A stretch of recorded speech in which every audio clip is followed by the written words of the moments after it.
Welcome everybody to Murdock Manwaring Company's market update. And today is a fun one because it is the year in review.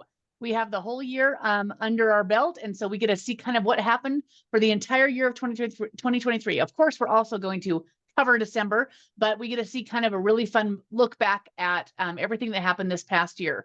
So we're going to get rock and rolling just to let everyone know how this works. If you're interested in receiving these stats and this market update in your email each month, you can go to mmcidaho.com, click at the top to get the newsletter, and the slides and the video show up in your email around the 15th of every month. We've got 4 sections that we cover, and all of the stats that we pull are from Snake River Regional MLS, and we cover Bonneville, Jefferson, and Bingham counties. Even though the MLS covers even more area than that, this is what we focus on. We're going to have 4 different sections of the markets and do a little overview. And then we'll do a little snapshot. We'll talk about inventory. And then we focus just on what's happening in the Idaho Falls area. So if you're sticking around, that's what we're looking for. The most important part is at the end, because that's where all the jokes come. All the jokes come at the end. You will not want to miss the end. Really interesting stuff. Or just fast forward to the end. And MLS is multiple listing service, right? Like it's just realtor data that we as agents keep track of in that database. So yep, it's a data repository, as they talk about it, and so where everything goes, and that's the stuff that's not publicly information. Zillow can't put everything out there. We've got stuff people don't know about. So in December of 2023, we had 159 homes sell, which is an 8.9% increase over December of 2022. December of 22 was a rough month. Rates were high. There had been a lot of change, and you'll see that as we look at the stats when we look at the month over month. But here's a little quick, take a look at what's happened over time. As we look at how each month affected us, you can see the true seasonality of what we look like. There's seasonality in every year. There's seasonality there's micro seasons. So you can see back in January 2023 was our low point. With a low point in the market that was the hardest. We had rates changed. I know everyone was feeling that. Everyone was very sad in January. It was very Debbie Downer in January. But you can see January historically was kind of a low point in the history anyway. So not unusual, just probably our lowest. But that's also, I think what you're saying is that came after this great market, super low interest rates, and then we entered into the current market, and that confluence of mixing of the two is always confusing, right? And that chaos and kind of turmoil, people tend to tap the brakes and kind of wait to see what happens, and I think that you're seeing a low point there, right? Like that chaos is happening and then kind of coming out of it. So yeah, I think buyers adjust to the market faster than sellers. So I think that was the points of light, right? Everything came to the point where sellers were still not giving up on what their prices were at the beginning of the year, but buyers had a really high rates, and it kind of slowed us down at that January 2023 mark for sure. And if you look to just historically, just look at the shapes, they're all very similar. Mm-hmm. So it's not like it's crashing and continuing to crash. It's just a normal cycle. I keep telling my clients, it's just normal. We're just normal now. Yeah, we're just not crazy anymore. This section in 2020, abnormal. Yep, abnormal. Yep. So this is the breakdown of what homes sold in December of this year. So you can kind of take a look and see where were the hot price points? Where's the activity? We kind of break this up in 3 sections because our normal market is kind of under 500,000 in Southeast Idaho. That's kind of our average area. And as you can see where that's the bulk of the business is done, is under 500,000. And our hot, I would say, my quote for 2023 is 300 to 400,000. That was the hot market. If you watch that, you'll see that is where our people like to be in Southeast Idaho. That's where the most business gets done. Yeah, most affordable, right? Yep, most affordable. You still get a good house in Southeast Idaho at that point. Yep, really good. So when you think of a starter home, we used to think of a starter home like, I'll just go get a starter home for 103, 104. Just typically a starter home is 200 to 300. It's just Yeah, it's Yeah. just And up. yeah. So when you plan for that, depending on interest rates and where you live, we're still below the national average. Still a great place. Still very great place to start buy your first house. Yep, it really is. Really is. Well, let's take a look at the 2000, the year in review. So how did our year compare to 2022? So in 2023, we had an entire year of adjusted rates, right? We had an increase of the rates since the really low rates the whole year. In 2022, up until about June, people were still getting the low 3% rate factor. So when you compare the two years, you can see we were down just a little under 10%. 10% in total closed sales on homes, which is not terrible considering half of the year 2022 was rocking. So if you're looking at that, we're about 10% down. Look at us over time. This is, I thought, was a really interesting stat. If you compare our year of 2253 homes sold and look over, we're back into that 2006. That was a hopping market. There's a few of us on this call, namely Jeremy and Jessica, that we remember that time prior to the crash. It was a hopping market. And then once we had the crash of 2008, we saw a reduction and we saw lending practices change. And we've slowly started to build back up on the total homes selling. But I think also people have decided to move to Southeast Idaho during that time. I think seeing the change in the number of home sale, I think we've seen that. I think we are seeing more people coming to Southeast Idaho, and we've seen more building. Yeah. So do you think we're on an uptrend now, that we're going to see that scale kind of slide upwards? I think we'll continue to go up at a nice natural progression, because I think builders are still building houses.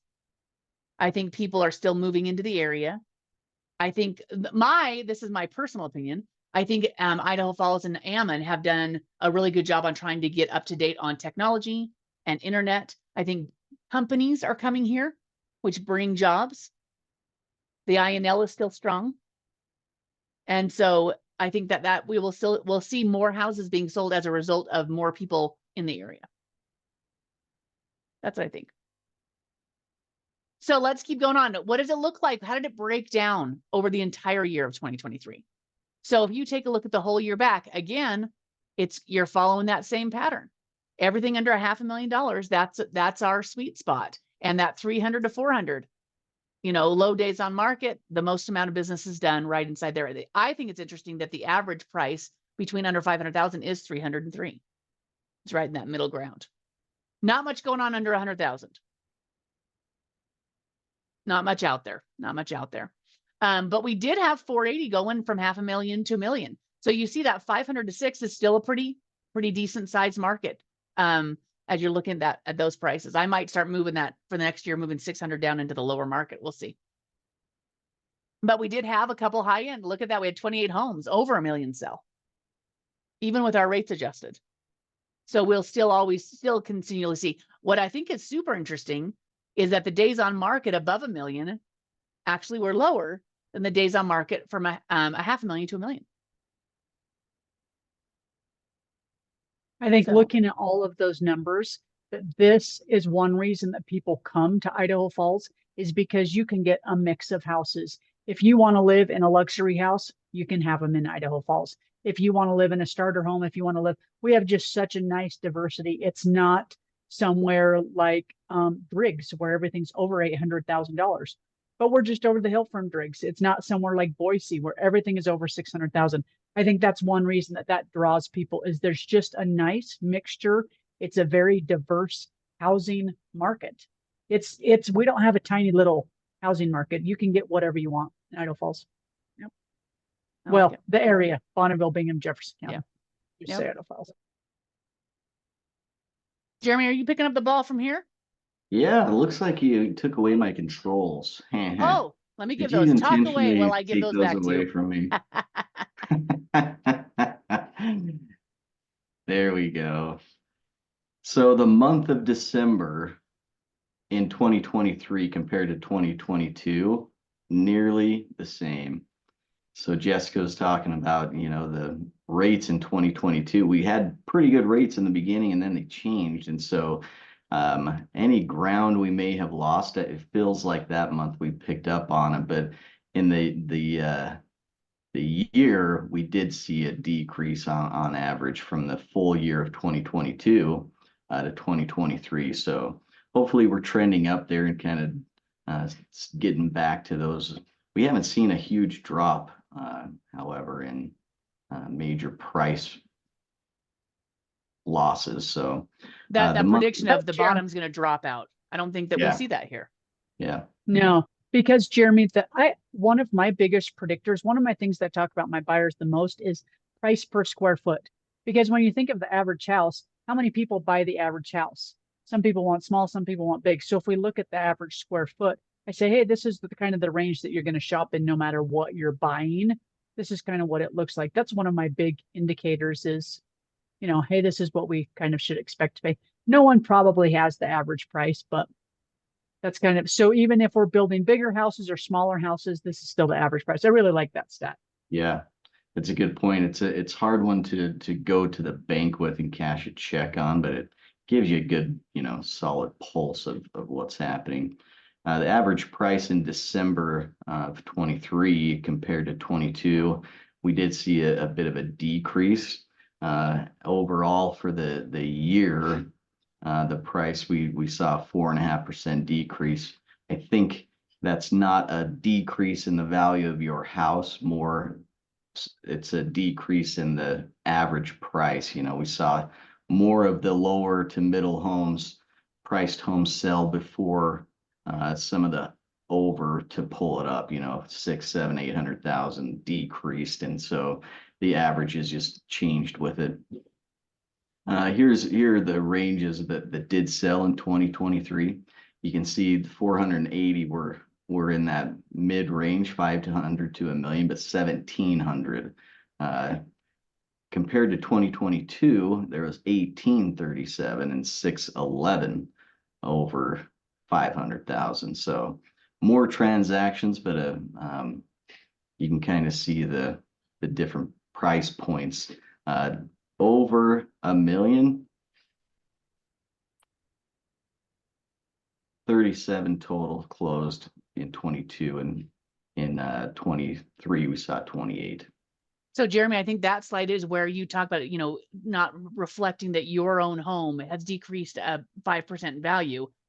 But you look at last year, you saw there's more houses in the upper end. That's going to bring the average sale price for a year up because there were more homes sold in the higher end than this year. So that when you look at the average, it's more of an indication that people chose homes, in a lower end, a lower price point than in the year before. Not that prices of homes have gone back. This is the choosing of what they bought. Yeah, it's a good point. You can kind of see just the days on market as well in 22 for that middle range.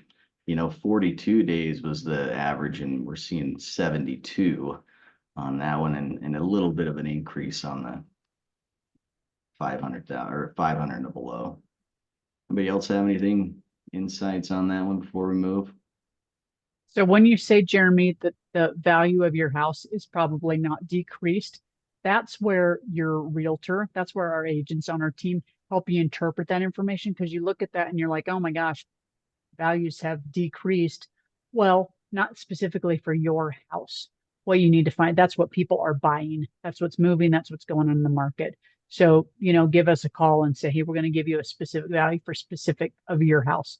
So this is good information. Just don't let it scare you. It's, specifically for your houses could be different.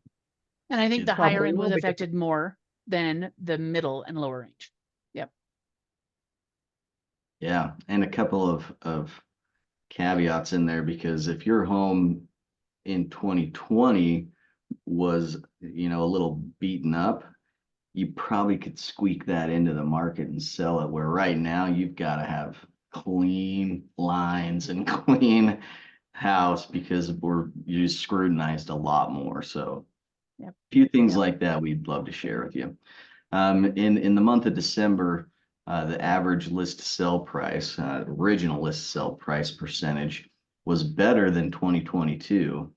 But the year overall, we did see a bit of a decrease. And so, that just means I think that buyers and sellers are always at odds with each other, right? And so as we fight as a seller to get the most and fight as a buyer to pay the least, there's a middle ground from Negotiate, not fight. Negotiate. Jeremy. We negotiate together. Negotiate and communicate.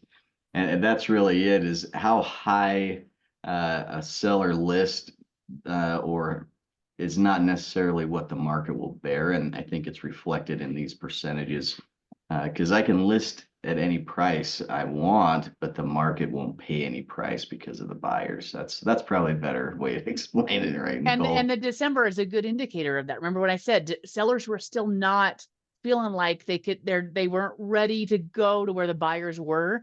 And so you saw that in the original list of sold, they had to come down more to get there. But now when you look at the year over year, and we'll start to see that it's going to narrow because sellers have caught up with what the buyers are willing to do. And when you're thinking of listing your house, or when you're thinking of going to offer, just the old adage of, oh, well, I'll just offer them less. I'll just, it's priced too high. Let's just go in and lowball. The stuff that's selling is only 4% off of the asking price. So if you get a house listed for $100,000, that's just easy math for me, it's going to sell for 96. So when you go in and offer 80, it's probably not the houses that will sell. So I think everybody's coming together and figuring out, yeah, how to work together to get a house bought. Very good. Very good explanation. Good leading indicator, right? Early indicator of what's happening right now to homes. This is an interesting number because it looks like a leading indicator of the market turning better or worse. What does lower days on the market? I guess perspective as well, right? If you're a buyer and days on market is decreasing, that gives you less time to find the right house, and you've got to act quicker. If you're a seller, that's great because your house is selling, right? You're one of 3 instead of one of 12 because of the inventory or the days on market and the thing they're moving. But what do we hear all the time is the 1 month does not tell the whole story. No. Let's look at the full year. We went up 60% on our days on market. So it's taken a little longer for buyers and sellers to come to an agreement on what the price is and how we should get there. Buyers tapping the brakes on rates and sellers saying, well, I'm not willing to go down quite yet. So we're seeing a bit of an increase there. This is a good one, and slow me down if anyone wants to pop in here. But this shows you in 21, we had 23 days on average, which felt, and some, if you think about it, were hours, right? Some price points, 24, 48 hours to get an average of 23 days. So we're not in a market that is upside down as far as we can see from this stat.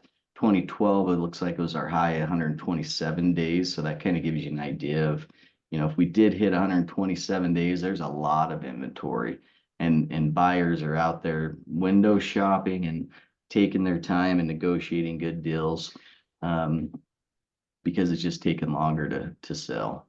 As that inventory rises, this is that, like you said, Jeremy, a great leading indicator. The longer a house sits on the market, the more inventory builds. So as sellers see this, it means as you look at this, the indication is I need to get sold, right? Because as those days on market go up, that means we're building inventory, which means there's more competition and the buyers feel more empowered. The buyers did not feel empowered in 2021. The sellers had the reins. The buyers did whatever the sellers want. As those days on market creep up, that means that the sellers lose power. The buyers take more power. So, if you're thinking when's a good time to buy, this is a leading indicator. If we start to raise up and get more to that normal days on market, that means sellers, you're losing power. It's a better time to get sold now with a lower inventory than as inventory builds. It's good. It goes to what you said, Jeremy, that your house needs to be in tip-top shape, because I know with my clients, they're no longer in the mood to go and look at a house and make an offer that day. They go and look at a house just kind of like the old days. They go and look at the house and then they go home and think about it. So Yeah. you want to have that first impression, that's what they dream about at night. And there is nothing wrong with that. I don't mind that. This is a Like it. big decision. Like It's it. a lot of money and a lot of commitment, and I can appreciate a little more time and balance it out, right? We don't want to have to jump into things that we're not quite ready to do right out of the gate. This is one of Jessica's favorite slides. Do you want to talk about this one, Jess? Sure. Yeah, this is my slide of my mini listing presentation, right? This is what happens when I go in and talk to somebody about the price of their house. So what we did, and when we it takes the factor out of all the houses in the market doesn't determine what your house is like. Well, this is how we determine, are you overpriced? How can you tell? So what we've done is we've taken the average home in our area. Our average home is between 2,400 square feet and 3,000, has a 2 or 3 car garage. Yes. As we were talking before, I would like to know if that has changed with the way that families are living. And from what I see, my buyers are looking for different things. So maybe we could look forward and say, hey, that may change. We may no longer have a 2,400 to a 3,000 square foot house with a 2 to 3 car garage. That might not be what the average house is in this area anymore. I'd be interested to see if that still is the average house.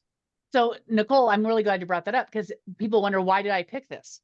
So what I do is I take the data from the last 2 or 3 years, and I look for the middle of the road. I take all of the houses that have sold and I go, where's the bulk of the homes being sold? What's the median? And I build off of that. And so this is what just comes from the data.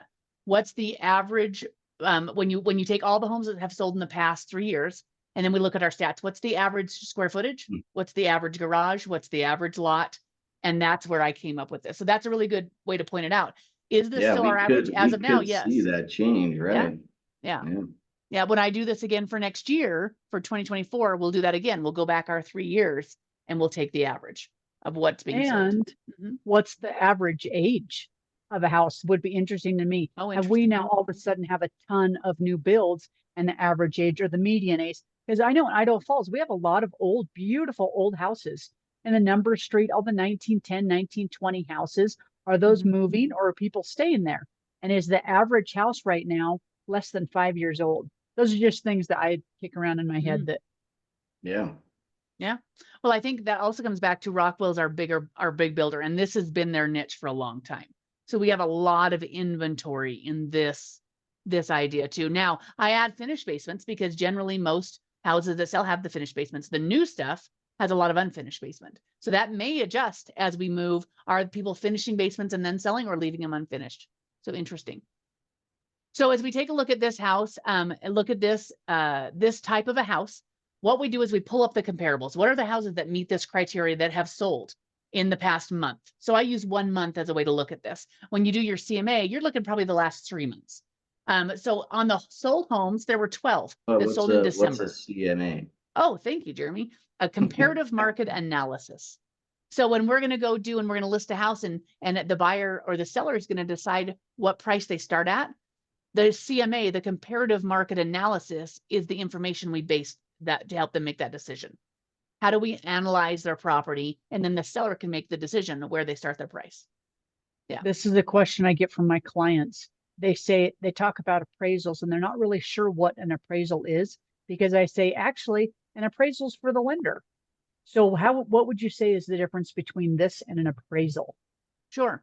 So a CMA, a comparative market analysis, is what do we think the house will sell for on the market today? What do we think that current market value is? An appraisal is a risk assessment. It's a risk assessment for a bank to say, if we have to take this house back, how likely are we going to get our money back? What does the history of the market say houses like this sell for? How long does it take? And they make adjustments, and they do that. So it's a risk analysis. And it might be more conservative because they're not looking to throw on the market today. So they don't use active home sales. They use closed home sales. That's what I was going to add is they they're restricted to just historical data, where we want to look at the current market, what is actively for sale, and what is under contract as well. And those are the two pools of information that an appraiser won't put into an appraisal because that's kind of future looking, or they're stuck to historical. Yeah. Yeah. So if you're hoping it's to know a value, a good place to go is your realtor instead of an appraiser. That's a Yes. little bit more like if you're looking for how much should I put for my homeowner's insurance, probably your appraisal's probably going to be a little bit low for current conditions. It Would you depends. say? It depends on Yeah. what's happened in the market. Yeah. Like if Yeah. we looked last year if we looked at last year in the early part of last year, they were selling for more. So we didn't have any appraisal issues in the middle of the year. Why? Because they were using historical, but it wasn't what was going on in the market. They do adjust for that. They really do, but it's not as much. A bank won't say use active homes or use pending homes. They use closed homes. I call closed homes are the truth. We know to be true. We know what they sold for. We know how long it took to sell. We knew if there were concessions. But pendings and actives, there's a lot more analysis. It's more art than science. An appraisal is a little more science because they have to be completely factually based and then make their education based adjustments, right? Good. That's Good. Okay. Yeah. So let's look at that. So we look at the sold homes. This is the price per square foot on those sold homes compared to the year before. Now there were only 4 homes in December 22 that sold in this category. Super interesting. And so you get average 152, but there were only 4 to use. So, not great. But the pending homes right now, what are currently under contract? We only have 3. We only have 3 homes today pending, and they're at $143 per square foot. So a little less than what they sold for. So that's kind of interesting. And then what's sitting out on the market? There's 24 homes in this category still listed. And on average, they're listed at $151 per square foot. So what that leads us to is they're probably sitting somewhere in a little over $5 per square foot too high. They need to adjust around 15 grand to get sold. That's kind of that analysis there. That's our average house, but we have just such tiny numbers of that average house. It's interesting. Yeah. And that's why it's kind of like having a CMA on your house, because there aren't hundreds and hundreds in the last month or two, right? It's a smaller section. It's more current. So this is just looking at an overview of what this average home, what did the price per square foot do over months and years over years? So you can see there's a lot of ups and downs. A lot of ups and downs when you look at the price per square foot. It's what's going on in that moment on that house that is actually reflected. So the month might have a lot to do with what's going on in your current market on what your house actually sells for. So if we take a look at the average price, that same house over time, this is how the values of homes in Southeast Idaho have increased. I'm trying again to stick to that one slice. So we're doing apples to apples. The last 3 years, we've been pretty consistent on the price of homes in that average price. But you can see here is where you start to see that natural appreciation of a home. Over time, it naturally goes up in price. And that's why real estate's a good investment. You're going to naturally inch by inch go over time. We saw that weird section where we had a big jump in prices, but then we'll probably see this natural progression over time again. So let's just take a quick jump to a snapshot and let's take a look at what's happening in the market. So in December, we had 122 homes come on the market. That's down over 33% over last month. So just again, tightening of inventory, which happens in the winter. We see a little tightening of inventory. The average price was $444,000. And if they sold in the same month in December that they listed, they got almost 100%. So if you priced right and it sold in the same month, you got nearly what you listed it for when you're priced right. We had 176 homes go pending. So that's 17 down from November, 17%, which means less people went under contract. There was less activity going on in the market. And we had 26 homes fall apart, which means they went under contract pending, and then they went back on the market. The deal fell apart. So why do you feel that stat, Jessica, of original list price listed and sold within the same month? Why do you include that? That's a really good question. Because a lot of people, if you look at the MLS and you say, well, what was the list price? And then what did they finally sell it for? If you don't go back to the original price, you can't take into account all of the price reductions to get to the final. So you want to know, what did they originally start at to what they're sold to? That's the question is, are there homes that didn't have to do price reductions? That's But what you want to do when why you do think about you that. why do you do only those ones listed and sold within the month? Why do you narrow that when we saw that the days on market is close to 60? Mhm. What value do you find in this original list price to sold only if it's within this month? Well, if you take a look at homes that came on the market, how quickly did they actually go under contract? Are there homes that really did sell within the first week that they were on the market? You bet they did, because these actually closed within their 30 days. So they came on the market and sold, which means their price was good enough to attract a buyer immediately. And So that there is was possible. buyers available and willing to act. Right. That's Not good. every home sits for a long time. Not every home has to do 3 price reductions. When you Yeah. price correctly, you can sell and do it quickly. Absolutely. Absolutely. I hope we are seeing a decrease in fall apart rate, I hope right? so too. Yeah. It feels like things are getting better that way, and not having as many kind of buyer remorse slash misunderstandings during the pending phase or in contract to get to closing, and we can keep deals together, and buyers have a little more time up front. That helps, right? Yeah. Well, and I think, Jeremy, what you've pointed out before is buyers, they want a little better condition. They want the house to be in a little better condition. They want a little more. So they might ask for repairs. They might ask for those things. You've got to be prepared to pay about 1% of the purchase price in repairs. Some sellers say, I'm not willing to do that. Buyer says, then I'll go find someone else. And I see that happen where if you come into it, where buyers are not afraid to ask for repairs at this time. Yep. Yep.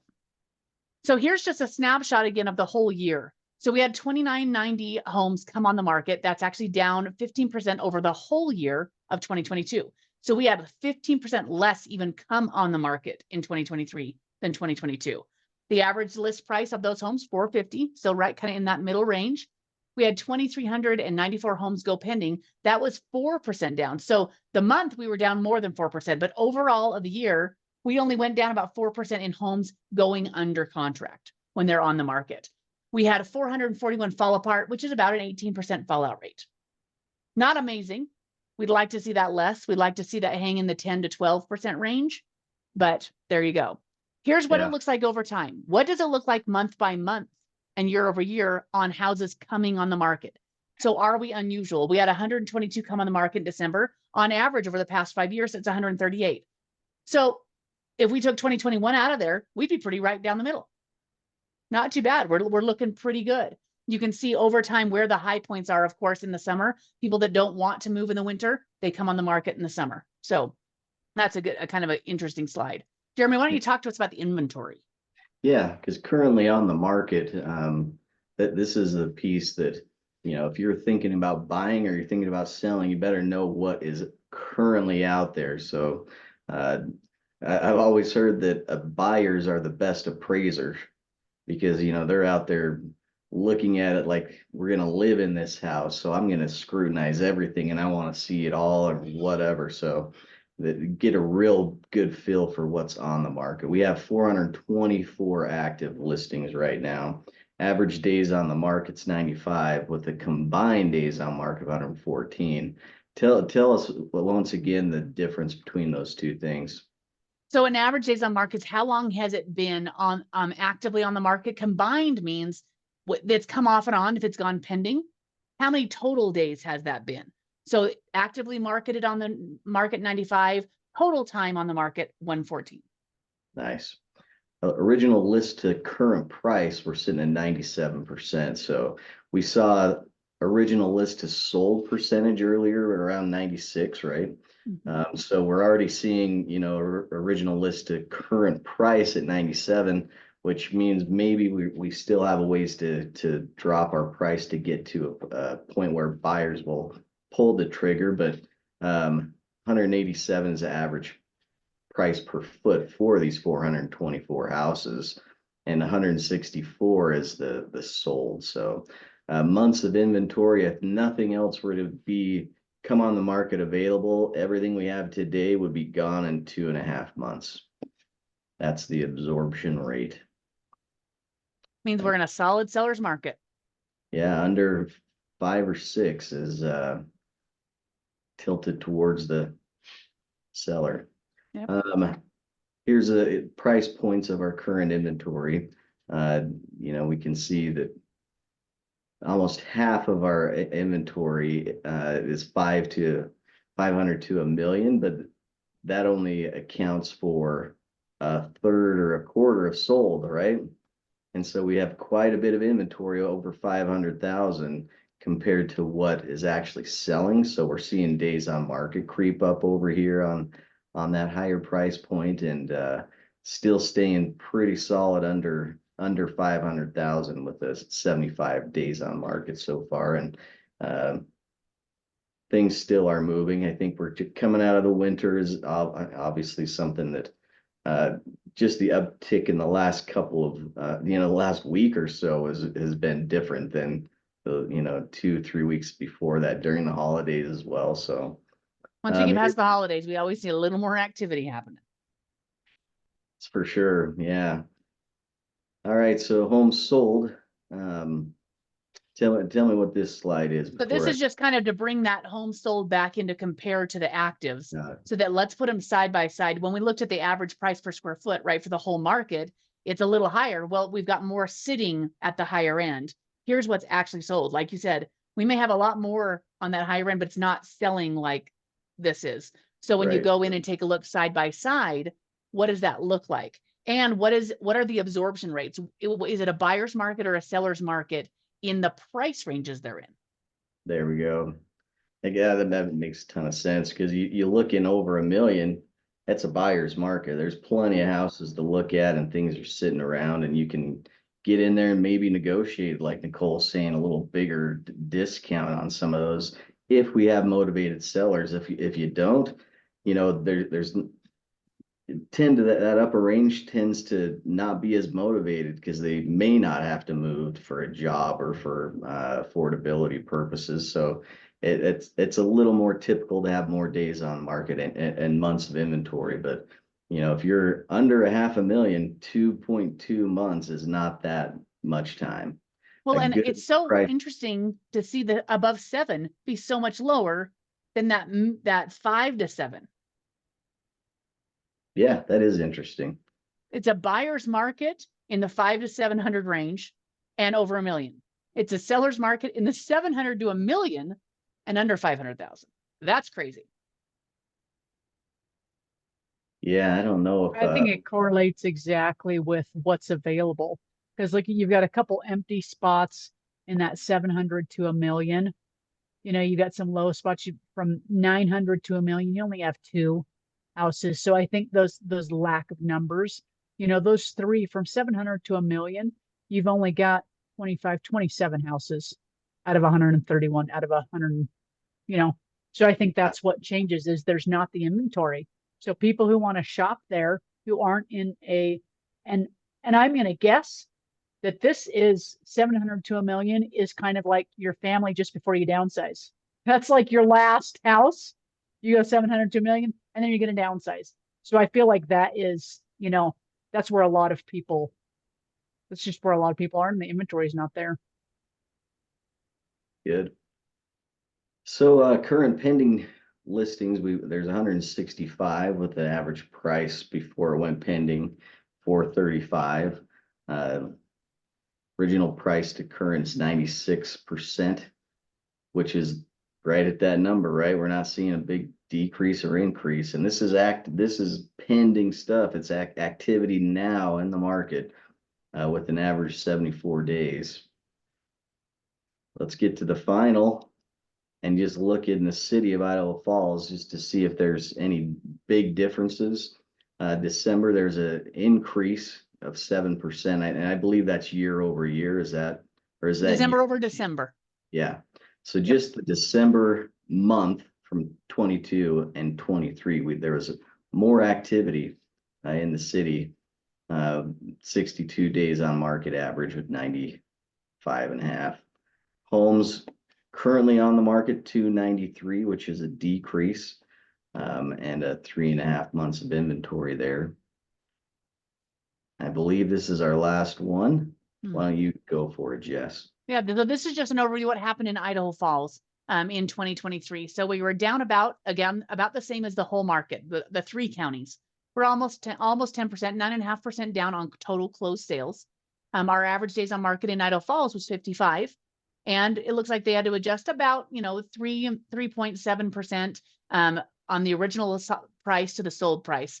The average price in Idaho Falls is 408.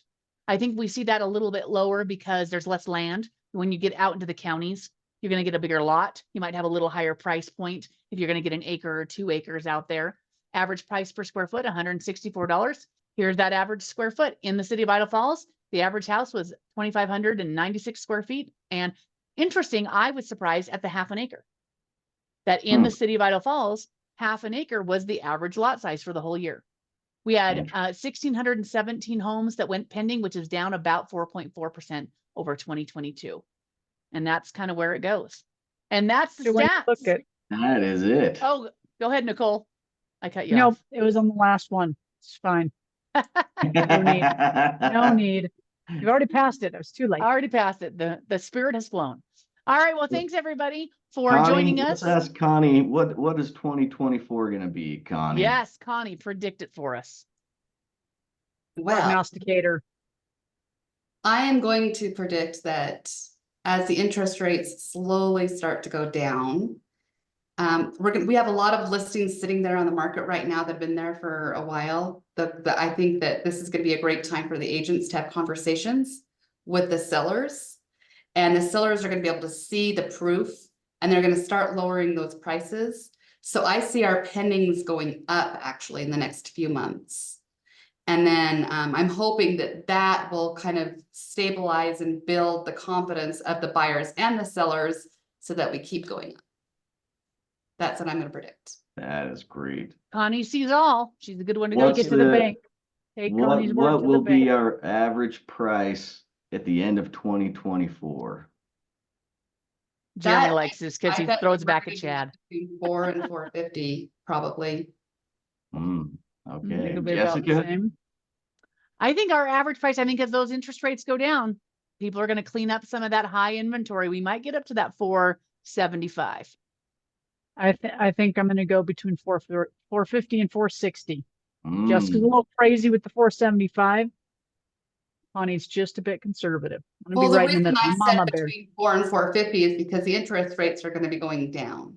yeah. And so Adam, what do you got? currently are going Yes, the higher, but and it'll be interesting. Just average price, Yeah, what the end of would be at the end of 2024? 2024? 454. Ooh. Oh, he's right underneath where I am, huh? Very Man, Eric? I think probably about 450. Okay. I'm saying There you go. 463. 463. So I think we need to review this. Jessica, take this Now little we'll thing take that back little notes. December of next year. See who wins a trip Okay. to Jamaica. That's Let's right. do it. We're going. That's it. Love it. Thanks everyone for joining us. Jessica, Yep, you thanks, could everybody. say a sweet line. I can't remember. You go ahead. You can say a sweet line. Yeah. Well, thanks so much. And if you'd like to get these in your email, please head to mmcidaho.com and click get the newsletter at the top. And we'll see you next month for January stats. Thanks, everybody. Bye.